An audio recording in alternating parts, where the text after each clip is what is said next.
எல்லாருக்கும் வணக்கம். கொஞ்சம் உடம்பு சரியில்லை. ஸோ சவுண்டு வரும். என் பேர் சிலம்பரசன். தேசிய முற்போக்கு திராவிட கழகம் அதை பற்றி கொஞ்சம் பேசுறதுக்காக தான் அந்த வீடியோ சோசியல் மீடியாவில் வந்திருக்கேன். 2005ஆம் ஆண்டு கேப்டன் விஜயகாந்த் அவர்களால் துவங்கப்பட்ட கட்சி தான் தேசிய முற்போக்கு திராவிட கழகம். எல்லாருக்குமே தெரியும். அப்படி துவங்கப்பட்ட அந்த கட்சியின் பின்னால் பல லட்சம் இளைஞர்கள் பின்தொடர்ந்தார்கள். அதுல நானும் ஒருத்தன். கேப்டன் விஜயகாந்த் அவர்களை தலைமையாக கொண்டு ஒரு நல்ல ஆட்சி அமைய அவரை தலைவராக தேர்ந்தெடுத்து அவருடன் பயணித்த லட்சக்கணக்கான தொண்டர்களில் நானும் ஒருவன். என்னுடைய முதல் வாக்கு 2006ஆம் ஆண்டு கேப்டன் விஜயகாந்த் அவர்களுக்கு செலுத்தப்பட்டது. நான் செலுத்தினேன். ஒரு தலைமையை உருவாக்கிட ஒரு பெரும் கனவோடு அந்த வாக்கை நான் செலுத்தினேன். 20 வருடங்கள் கடந்து விட்டது. இன்று அந்த கட்சி பெரும் இளைஞர்களின் நம்பிக்கையோடு உருவாக்கப்பட்ட அந்த கட்சி யாரை அழிப்பதற்காக, யாரை அழித்து இந்த மக்களை காப்பாற்றுவதற்காக, இந்த மக்களுக்கு நல்ல ஒரு ஆட்சியை அமைத்திட உருவாக்கப்பட்டதோ அந்த கட்சியை பலப்படுத்துவதற்காக இன்று கூட்டணி சேர்ந்திருக்கிறது தேமுதிக. ஆக இந்த அரசியல் கூட்டணி அப்படின்னா என்னன்னு இன்னைக்காவது இந்த மக்கள் தெரிஞ்சுக்கணும். நல்ல தலைவர்களை தேர்ந்தெடுத்து கூட்டணி அமைப்பது இல்லை. இந்த மக்களுக்கு சேவை செய்யக்கூடிய தலைவர் இவர்தான் அப்படின்னு தேர்ந்தெடுத்து கூட்டணி சேருவதில்லை. என் மக்களுக்கு நல்ல ஒரு எதிர்காலத்தை அமைக்கும் திறன் இந்த கட்சியில் உள்ளது அப்படி என்று அந்த கட்சியை ஆதரிப்பதில்லை, அந்த கட்சியை பலப்படுத்துவதில்லை. மாறாக எனக்கு என்ன செய்வார்கள், எனக்கு என்ன கிடைக்கும், என் கட்சிக்கு என்ன கிடைக்கும், என் கட்சியை எப்படி நான் உயிர்ப்பித்துக் கொள்வது, ஒவ்வொரு வருடமும் என் கட்சியை நான் எப்படி உயிர்ப்பித்துக் கொள்வது, அதன் மூலம் எனக்கு என்ன பதவி கிடைக்கும், பேரம் பேசப்படுகிறது. நீ அதிக சீட்டு கொடுத்தால், அதிக பணம் கொடுத்தால் நான் உனக்கு ஆதரவளிக்கிறேன், என் கட்சி தொண்டர்கள் உனக்கு வாக்கு செலுத்துவார்கள். நீ கொடுத்தால் நான் உனக்கு ஆதரவளிக்கிறேன், என் கட்சிக்காரர்கள் உனக்கு வாக்கு செலுத்துவார்கள், ஆதரிப்பார்கள். இது என்ன 2026 நடந்துட்டு இருக்கு. இன்னமும் இந்த மக்களை முட்டாளாத்தான் நினைக்கிறாங்க. நான் எங்கு போய் கூட்டணி சேர்ந்தாலும் என் மக்கள் என் கட்சிக்காக, என் கட்சிக்காரர்கள் அங்கு வாக்கு செலுத்துவார்கள். அவர்கள் நல்லவர்களா கெட்டவர்களா என்பதை யாரும் இங்கு அறிந்திட போவதில்லை. நான் யாரை கை காட்டுகிறேனோ அவருக்கு வாக்கு செலுத்தி விடுவார்கள். அப்படித்தான் இந்த மக்கள் இருக்கிறார்கள், முட்டாள் மக்கள். அப்படித்தான் நினைக்கிறார்கள் இந்த அரசியல்வாதிகள். அப்படித்தான் நினைத்திருக்கிறார் திருமதி பிரேமலதா விஜயகாந்த் அவர்கள். நம்மளை முட்டாளாகத்தான் நினைத்திருக்கிறார். இந்த முட்டாள்கள் அனைவரும் இந்த 2026ஆம் ஆண்டு தேர்தலை தேசிய முற்போக்கு திராவிட கழகத்திற்கு இறுதியான தேர்தலாக மாற்றுவோம். அதற்காகத்தான் இந்த வீடியோ. இந்த 2026 தேர்தல் தான் திருமதி பிரேமலதா விஜயகாந்த் அவர்களுக்கு, விஜயகாந்த் என்ற பெயரை உச்சரிக்க கூடாது. திருமதி பிரேமலதா அவர்களுக்கு இந்த 26ஆம் ஆண்டு தேர்தல் தான் இறுதி தேர்தல். இதற்கு பின்பு இப்படி ஒரு கட்சி இருந்தது என்பதே தெரியாத அளவுக்கு அழிந்துவிடும். ஏனென்றால் பிரேமலதாவிற்காக திரண்ட கூட்டம் அல்ல, பயணப்பட்ட கூட்டம் அல்ல, கேப்டன் விஜயகாந்துக்காக திரளப்பட்ட கூட்டம், பயணப்பட்ட கூட்டம், அன்பை செலுத்திய கூட்டம் இன்று அவரையே மதிக்காமல் இப்படி ஒரு காரியத்தை செய்திருக்கிறது என்றால், அவரை நேசித்த, அவரை பின்தொடர்ந்த எந்த ஒரு தொண்டனும் வாக்கு செலுத்த மாட்டான். கூட்டணி என்பது இப்படித்தான் நடக்கிறது, அதை நம்பி என் தலைவன் அங்கு கூட்டணி சென்று விட்டான், அதனால் எனக்கு எங்கு கூட்டணி செல்கிறான் என்பது எனக்கு பிரச்சனை இல்லை, அவன் எங்கு செல்கிறான் என்பது பிரச்சனை இல்லை, யாரிடம் செல்கிறான் என்பது பிரச்சனை இல்லை, யாரை தலைமையாக ஏற்கிறான் என்பதும் பிரச்சனை இல்லை, இந்த தமிழகத்தை யார் ஆள போகிறார் என்பதும் பிரச்சனை இல்லை. என் தலைவன், என் ஜாதி கட்சி எங்கு கூட்டணிக்கு செல்கிறதோ அங்க நான் வாக்கு செலுத்தி விடுவேன். அது யார் ஆண்டால் என்ன, எனக்கு என்ன? மனிதர்களுக்குத்தான் ஆறு அறிவு என்று சொல்கிறார்கள் அறிவார்ந்த அறிவாளிகள், விஞ்ஞானிகள். அதை என்று காணப்போகிறோம் எங்க இயக்கத்தில், அதை என்று இந்த தமிழக மக்களிடம் காணப்போகிறோம் என்கின்ற இயக்கத்திலே 20 வருடங்கள் கடந்து விட்டது. எனக்கு 20 வருடமாக ஒரு புதுமையான ஒரு தலைவனை தேர்ந்தெடுத்து விட வேண்டும், ஒரு எதிர்காலத்தின் தலைவனை தேர்ந்தெடுத்து விட வேண்டும் என்ற ஒரு விடாமுயற்சி 20 வருடமாக கடந்து கொண்டுதான் இருக்கிறது. விஜயகாந்த் அவர்கள் நல்ல திடகாத்திரமா இருந்த காலகட்டத்தில் மட்டும்தான் தேமுதிகவிற்கு நான் வாக்கு செலுத்தினேன். அவர் எப்போது அந்த கட்சியில் பேச முடியவில்லை, அவர் எப்போது இயங்கவில்லை அப்படி என்று தெரிஞ்சதோ அந்த காலகட்டத்திலே நான் தேமுதிகவை விட்டு வெளியில் வந்து விட்டேன். நான் இதுவரை திராவிட கட்சிகள்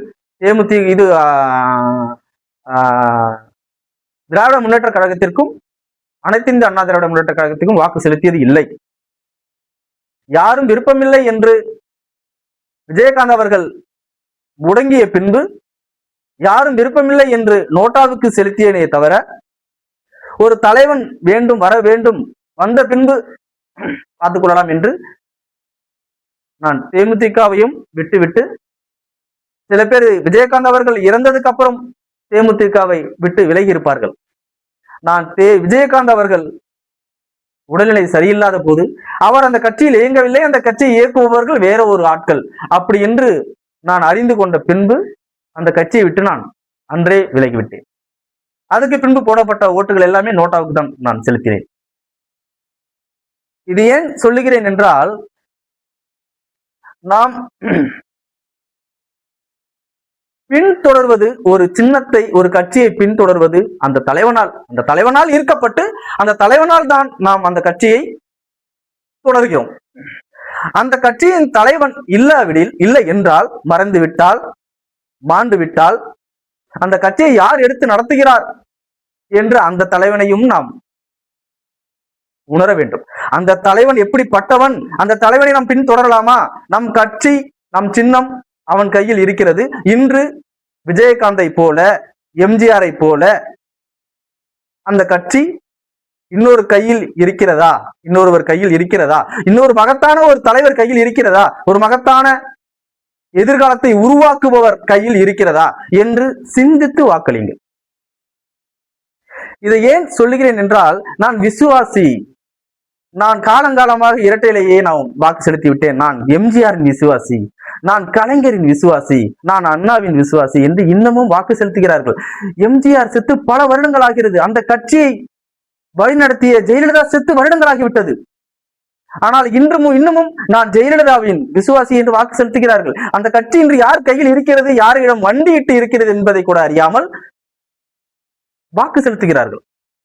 இப்படிப்பட்ட மக்கள் இருக்கும் இந்த தமிழ்நாட்டில் 20 வருடங்களாக எங்களை மாதிரியான இளைஞர்களின் கனவுகளாகத்தான் இருக்கிறது. அதாவது ஒரு நாட்டின் எதிர்காலம், ஒரு மாநிலத்தின் எதிர்காலம் இளைஞர்கள் கையில் மட்டும் அல்ல, ஒட்டுமொத்த மக்களின் கைகளிலும் இருக்கிறது. ஏனென்றால் ஒரு இளைஞன் படித்து வேலை வாய்ப்புக்கு சென்று வாழ்க்கையில் முன்னேறி வாழ்வதற்கு தலைமை அவசியம் இல்லையா? அந்த தலைமையை சரியாக தேர்ந்தெடுத்தால்தான் ஒரு இளைஞரின் எதிர்காலம் சரியாக அமையும், ஒரு மாநிலத்தின் எதிர்காலம் சரியாக அமையும், ஒரு நாட்டின் எதிர்காலம் சரியாக அமையும் இல்லையா? இந்த ஒரு ஓட்டு, இந்த ஒரு வாக்கு, இந்த ஒரு விரலில் இருக்கிறது. நம்மை யார் ஆள வேண்டும், நம்மை யார் வழிநடத்த வேண்டும், நம்மளுடைய வரிப்பணம் எப்படி நமக்கு பயன்பட வேண்டும், அதற்கான தலைவர் யார் என்பதை உணர்ந்துதான் வாக்கு செலுத்த வேண்டும். வாக்கு செலுத்துவது கியூவில் நின்று போனோமா வந்தோமா செலுத்தமான்னு இல்லை. அது ஒரு வரலாற்றை உருவாக்கும். இனியாவது சின்னத்தை நோக்கி செல்லாமல் தலைவரை தேடுங்கள். தலைவரை தேடினால்தான் தலைமை சரியாக இருக்கும். தலைமை சரியாக இருந்தால் மட்டுமே தமிழகம் சரியாக இருக்கும், இல்லையா? இது மிகப்பெரிய ஒரு தத்துவமும் கிடையாது, ரொம்ப அறிவும் தேவையில்லை. இதெல்லாம் புரிஞ்சுக்கணும்னா ரொம்ப அறிவும் தேவையில்லை, ஒரு சாதாரணமான ஒரு சிந்தனையே போதும். இதையே இத்தனை வருட காலகட்டமா இந்த தமிழக மக்கள் அதுல இருந்து வெளியில வரமாட்டேங்கிறாங்கன்னு தெரியல. இந்த இரண்டு கட்சிகளை அறுத்து எறிந்து மூன்றாவதாக ஒரு மக்களின் தலைவனை உருவாக்க இந்த தமிழக மக்களுக்கு ஏன் இன்னும் அறிவு வரவில்லை என்பதுதான் என்னுடைய மிகப்பெரிய கேள்வி. பாவப்பட்ட மக்கள். ஒரு தலைவன், ஒரு முதலமைச்சர் என்பது ஒரு குடும்பத்தில் இருக்கும் ஒரு தந்தையை போல. நான் உங்கள் பாணியில் உங்களுக்கு புரியும்படி நான் கேட்க விரும்புகிறேன். ஒரு தந்தை வேலைக்கு சென்று வரும் வருமானத்தில் தன் பெண் பிள்ளைகளுக்கு என்ன தேவை, தன் ஆண் பிள்ளைகளுக்கு என்ன தேவை, தன் மனைவிக்கு என்ன தேவை, தன் வீட்டுக்கு என்ன தேவை, தன் பிள்ளைகளுக்கு நல்ல எதிர்காலத்தை அமைத்து விட என்ன தேவை அப்படின்னு தெரிஞ்சு அந்த குடும்ப தலைவன் இருப்பானேயானால் அந்த குடும்பம் சரியாக வளரும், அந்த பிள்ளைகள் சரியாக வளருவார்கள், சரியாக வாழ்வார்கள், இல்லையா? இது நிதர்சனம். இது பெருசா அறிவு தேவையில்லை உங்களுக்கு புரிஞ்சுக்கிறதுக்கு. அதே தலைவன் அந்த குடும்பத்தை சரியாக கவனித்துக் கொள்ளவில்லை, தன்னை மட்டும் பார்த்து கொண்டு தனக்கானதை மட்டும் தேடிக்கொண்டு குடும்பத்தை கவனிக்காம வாழ்கிறான் என்றால் அந்த குடும்பத்தின் நிலை என்னவாக இருக்கும்? இதை நீங்க புரிஞ்சுக்கிறதுக்கும் பெருசா அறிவு தேவையில்லை. அப்படித்தான் இந்த தமிழ்நாடு, இந்த தமிழ்நாட்டு மக்களுக்கு அதில் வரும் வரி பணத்தை எப்படி மக்களுக்கு செலவு செய்ய வேண்டும், எந்த மக்களுக்கு யாருக்கு என்ன இல்லை, எதை செய்யணும், அதை பார்த்து அதை அறிந்து ஆராய்ந்து எதிர்காலத்தை உருவாக்கக்கூடிய ஒரு தலைவன். அப்படி ஒரு தலைவன் இருந்தால் தானே உன் குடும்பத்தில் ஒரு தலைவன் இருக்கும் பட்சத்தில் அந்த குடும்பம் சரியாக வளரும் வாழும் என்றால், அப்படி ஒரு தலைவன் இருந்தால் மட்டுமே, அப்படி ஒரு முதலமைச்சர் இருந்தால் மட்டுமே இந்த தமிழ்நாடு வளரும் வாழும் வாழ்ந்து கொண்டே இருக்கும். அதை புரிந்து கொண்டு இந்த வாக்குகளை செலுத்துங்கள் என்றுதான் கதறுகிறார்கள். என்னை போன்ற மாற்றத்தை எதிர்பார்த்து எதிர்காலத்தை எதிர்பார்த்து கதறுகிறார்கள். அப்படி ஒரு எதிர்காலத்தை எதிர்பார்த்து தேமுதிக, தேசிய முற்போக்கு திராவிட கழகம், அந்த கட்சியை மிக பெரும் ஒரு எதிர்கால தூணாக நம்பி கேப்டன் விஜயகாந்த் அவர்களின் பின்னால் பயணப்பட்டோம். லட்சக்கணக்கான இளைஞர்கள் பயணப்பட்டோம். அவர்தான் எங்களுடைய தலைவர், மக்களின் தலைவர், மக்களின் மனதை புரிந்து கொண்ட தலைவர், மக்களின் நலனை கருத்தில் கொண்ட தலைவர்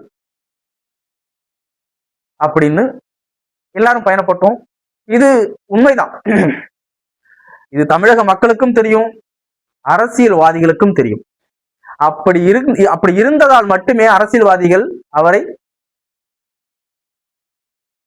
உங்களுக்கே தெரியும், அதை அனுமதித்ததும் நம்ம மக்கள் தான்.